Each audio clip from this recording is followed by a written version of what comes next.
That's probably my hot take. The flippers will. There's not going to be as many of them. There's a percentage of sellers on Whatnot, and I'm not talking about break. I'm talking about live selling singles, who just overhype stuff to such a stupid degree. Maybe specific sets, maybe specific players. I don't foresee it lasting into 2030. Vamos a decirlo en Chile. Let's tell it straight up, man. Welcome to the Hobby Pulse Check. New episodes every Saturday morning. Every Saturday morning, I will ask a question. I'll pose a big question to our guests who are going to be voices in the hobby. And this week's question is, what is a fad in the hobby? What's something going on now that won't be around in 2 to 5 years? What is a current fad in the hobby? Ooh. I mean, I think, once again, I'm sorry, my respect to SpongeBob, who I love, but I think that these ancillary products, like the really random, it's going to condense a lot. Like there's not going to be as many. We don't need like 48 different basketball products. I'm not sure we're probably going to get, I don't know why I'm talking bad about SpongeBob, because there's worse examples. There's products that I think are a little bit more, but like, they're going to release SpongeBob probably every year now. I don't think that can sustain for the next 50 years or whatever it is. So let's hope not. Yeah, I think there's going to be not as many of these products. Once again, not as many of these parallels, not as many of these companies. I mean, this isn't like a really hot take or a new take, but there's just going to be so much more consolidation. Like we got 35 auction houses. We have 3,000 different products, 5,000 different parallels, 10,000 different middlemen. That's another one. Okay, there you go. That's what I'll narrow down to. I think that the flipping, that's probably my hot take. The flippers there's not going to be as many of them. There's just no way. Like with the way Fanatics is, really Fanatics and collectors and stuff, they kind of want to handle the whole ecosystem. I think that the flippers, there probably is not going to be as many of us a couple years from now. It's over. We are screwed. Oh man, that's a great question. I don't really know. That's the hard part, is maybe specific sets, maybe specific players. I think it's just one of those things in the hobby that you get caught up with particular players and moments and sets that then die out, more so than an event like the PSA reveals. Do you have an example of a set that maybe used to have a little more, or is no longer, or had more prestige? Yes, a set that comes to mind that everybody was pushing really hard. And honestly, this happens all the time because a lot of the Topps products are really good looking. All of them, they do a good job at the design. Everything looks good. But Topps Chrome Cosmic is an example where I really saw Topps Chrome Cosmic. That did look nice. And people were saying how that's the next big thing. We have the Planetary Pursuit. We have the Pluto cards, all these different things. But ever since those releases, I've heard not really anything about Topps Chrome Cosmic. Same with Topps Gilded. Same with a few other sets. So it does feel like these ultra high-end products that are released are kind of just a flash in the pan a little bit. Game over! Intruder destroyed. Yeah, so a fad I think is going to die is the rise of PSA. In the 2010s, we saw PSA overtake Beckett, and there was no looking back.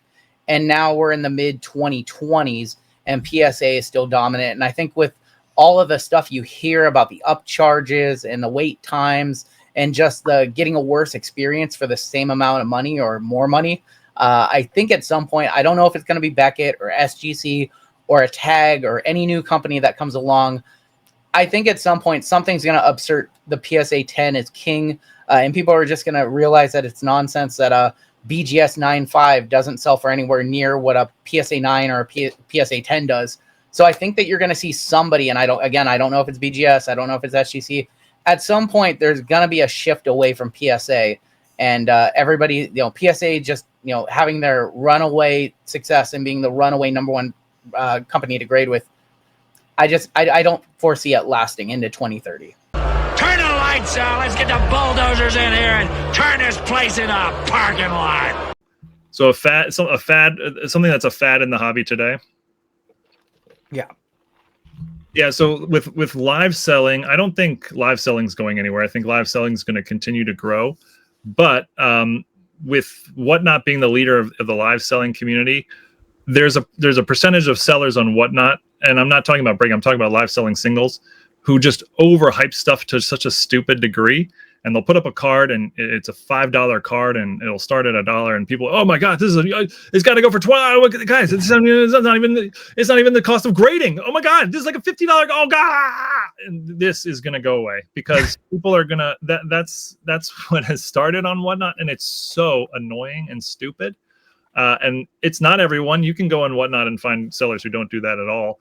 But Whatnot is completely unregulated, and they don't even like vet their sellers at all. Anyone can go in there and sell without any sort of, you don't have to prove yourself at all. These other companies that are getting into live selling, like eBay Live and Fanatics, are vetting their sellers. You can't just be a goof. You can't just be a clown on there, over lying about values of cards that you're selling. They don't allow that. If you start doing that stuff, they'll knock you out. And I think Whatnot is going to either have to go in that direction, or they're going to start losing people because customers are going to learn how silly it is. I don't know how much of it you've seen. It is so annoying when you see that, and I think that will go away, and I certainly hope it does.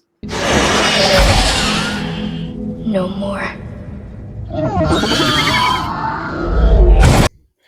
For me, something that's popping off right now, we saw it prior if you've been in sports cards long enough, are mystery packs. I know there's a lot of marketing, a lot of push towards these mystery packs, and they're all the to-do right now, providing liquidity and buybacks.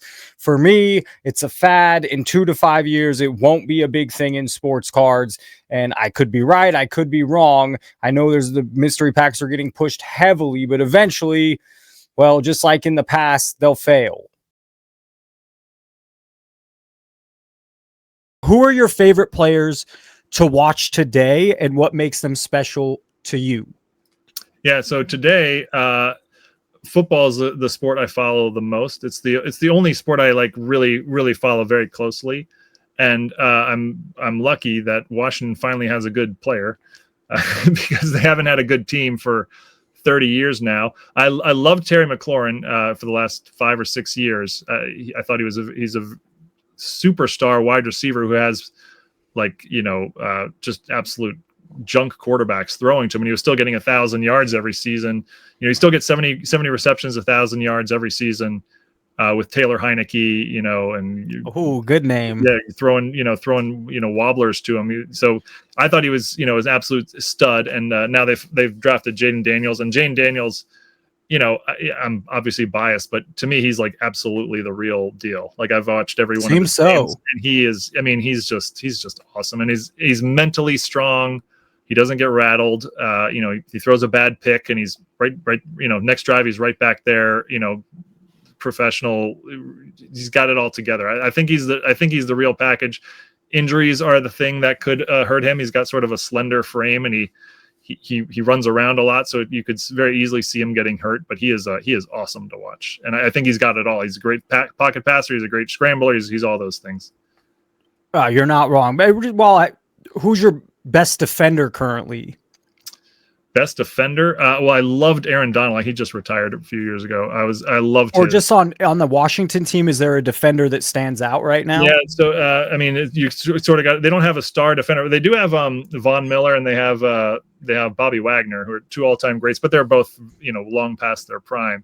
Bobby Wagner's fun to watch in the run game. He's terrible in the pass defense game, but he's fun to watch in the run game. He's sort of like their defensive leader. But they got this guy, Frankie Louvu, who I don't know if anyone's ever heard of, who is just an absolute monster. He's full motor. He runs around. He's like a crazy person, and I love it. He's sort of the opposite of the calm, chill guy that I usually like, but he's just full motor running around. He wants to take your head off, and I love the passion there. So yeah, Frankie Louvu is cool. Hey, baby, we're going to be here all day. We're going to be here all day, baby. I like this kind of party. I want to say a big thank you to our guests this week, Run Good Life, Chris Sewell, Scotty B, and Trike. And next week, the question posed is what is PSA, what they're doing today with all these different parts in the industry? Is there a conflict of interest? And you might be surprised to hear what the guys have to say. As always, thank you for watching. Have a great day. Hit the like button, subscribe if you have not, and look out next week for the next episode of the Hobby Pulse Check. What up, everybody? This is Robert Ory, a.k.a. Big Shot Bob, and you're watching Professional Sports Cards. Hey, by the way, go buy my rookie card.